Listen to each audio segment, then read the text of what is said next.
We'll start off by making a very simple geometrical diagram consisting of a square, a circle, two diagonals.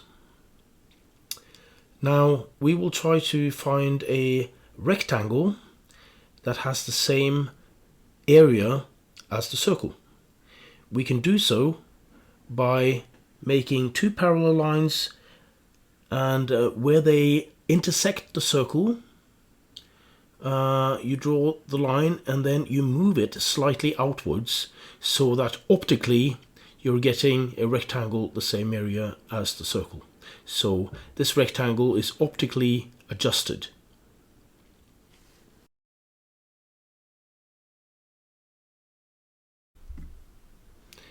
Our letter H follows the same width as this optically adjusted rectangle, giving it a harmonious proportion compared to the O. If you compare the H on the right, which is a correct one, to the one on the left, which is turned upside down, you can tell that the first one looks a little bit more normal. This is due to the fact that the mathematical midpoint looks kind of a little bit low compared with the optically adjusted one, which is slightly higher. Here's my H. It has a cross stroke that is optically adjusted. It's slightly higher than the mathematical midpoint. The letter N follows the same width as the letter H.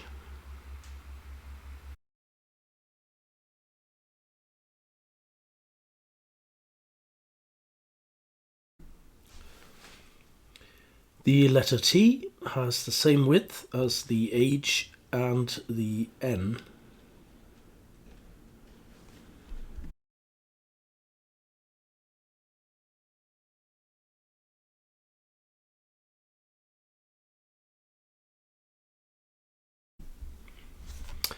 The letter U is rounded at the bottom and follows that part of the O, and it will obviously look a lot smoother when it is written live, so to speak. For the letter A, find a point between the corner of the square at the bottom and the corner of the rectangle. That will give you the width of the letter A.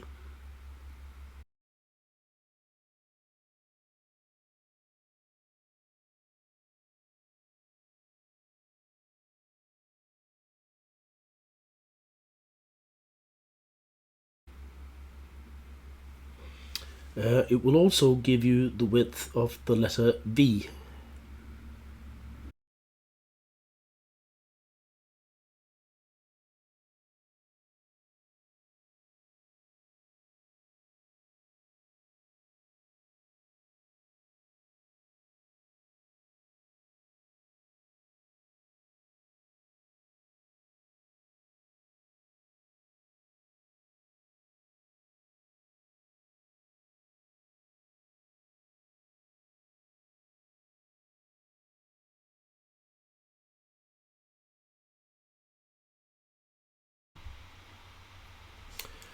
For the letter A, we lower the midpoint optically, otherwise the top of the A would look too narrow and tight. So there's an optical adjustment and the cross stroke is put lower than the mathematical midpoint. For the W, we may, for the sake of the diagram and the system that we're making, just put another V outside of the V we already made. Some of the letters may be adjusted optically on the shoulder and the baseline, and that would apply to letters that are pointed at the top or the bottom, and also for the letters which are rounded letters, they may be put slightly above the shoulder line and slightly below the baseline. The letter X follows the rectangle in width at the top and follows the width of the A at the bottom, and it intersects the optically adjusted midpoint.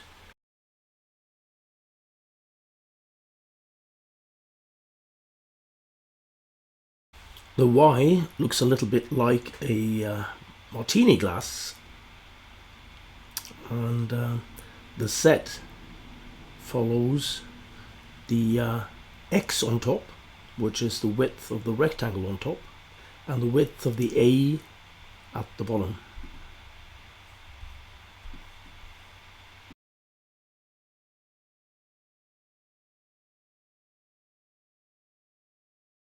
The K belongs with the other diagonal letters, the A, the V, the Z, the Y. It has a heightened optical midpoint. It occupies approximately half the square,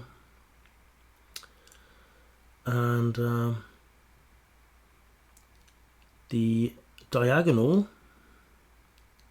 should be perpendicular to the top diagonal stroke, so they're perpendicular to one another.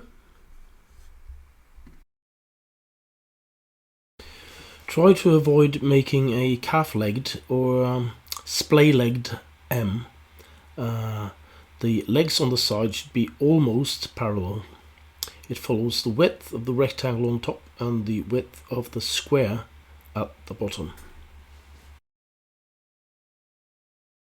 When written freehand, the O should be taken slightly above the shoulder line and slightly below the baseline for optical reasons. Sometimes it is also slightly narrower than a circle made with a compass, but this is just like a thought narrower.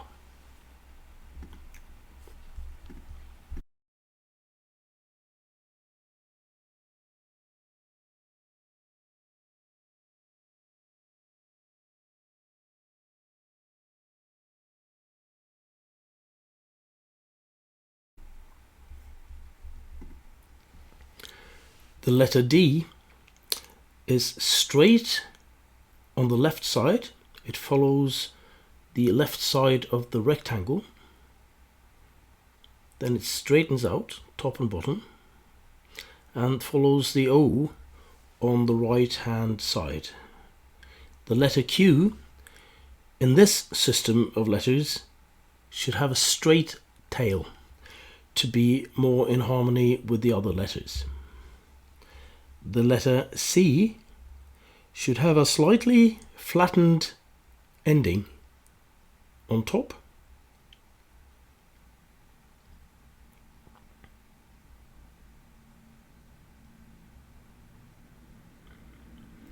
and a slightly flattened ending at the bottom.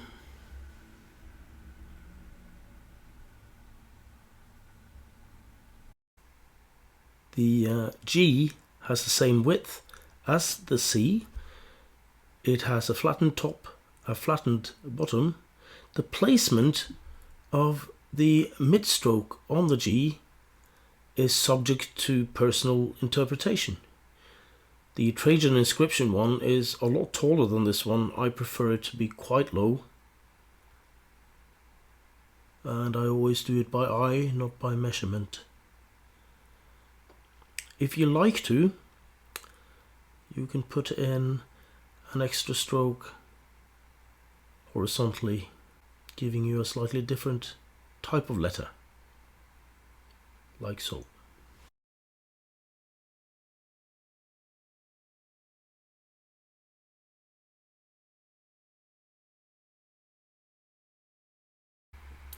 The E uses half the width of the square.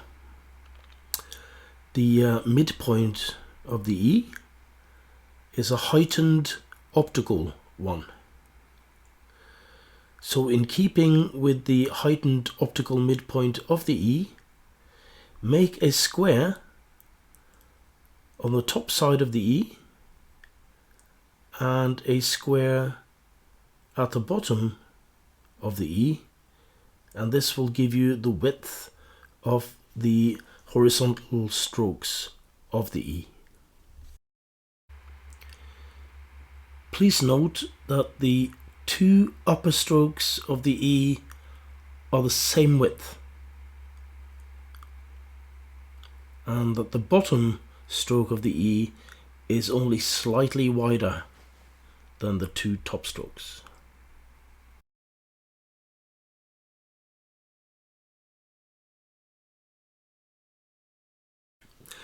The F, on the other hand, has a middle stroke which has a lowered optical midpoint.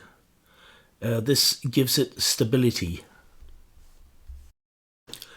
The I is simply a straight stroke, whereas the J should be a continuation of that I, go below the baseline, but don't curl too much.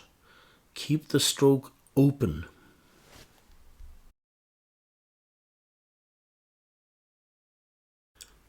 The B is about half the width of the square. It has a heightened optical midpoint, and its top part follows the top part of the E, whereas the bottom is a little bit wider, and it also follows the bottom part of the E. You can keep the B open in the middle.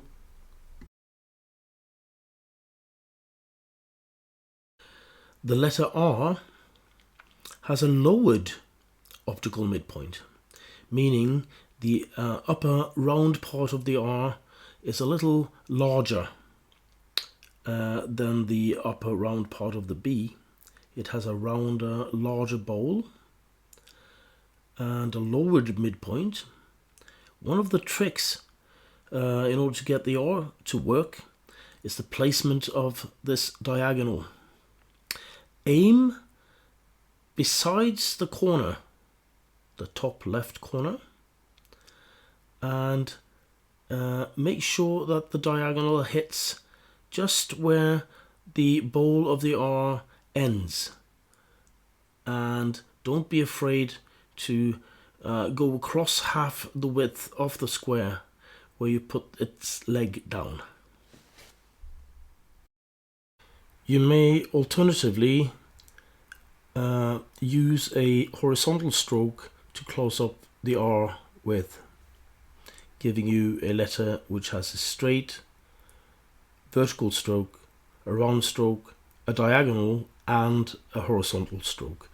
Make sure that the horizontal stroke has a lowered midpoint.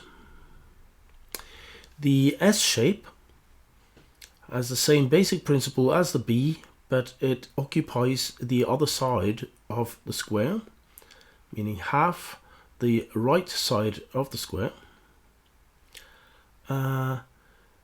giving it a shape similar to the yin-yang symbol with two circles, and the upper circle being smaller because of the heightened optical midpoint, and the lower circle being slightly larger.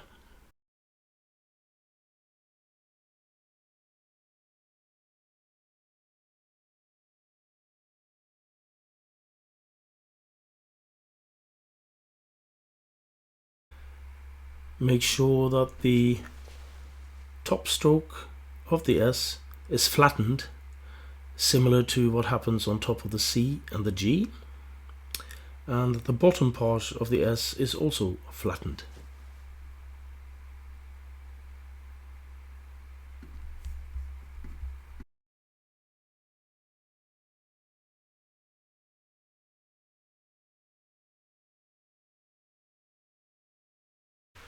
A couple of letters don't really fit into the diagram, and I always feel that the M, for example, needs to be wider.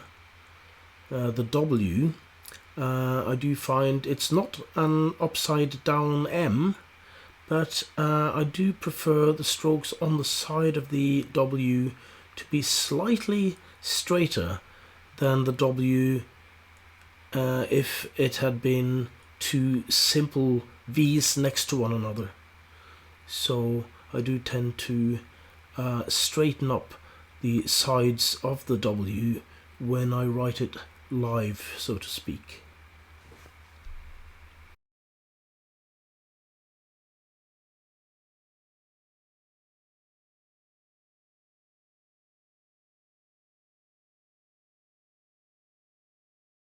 These proportions of Roman capitals date back to around 100 BC, and they can still teach us a lot about both type design and letters in general.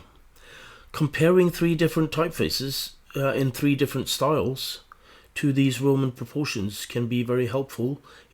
Syntax is definitely the one that is closest to these more than 2,000-year-old Roman proportions.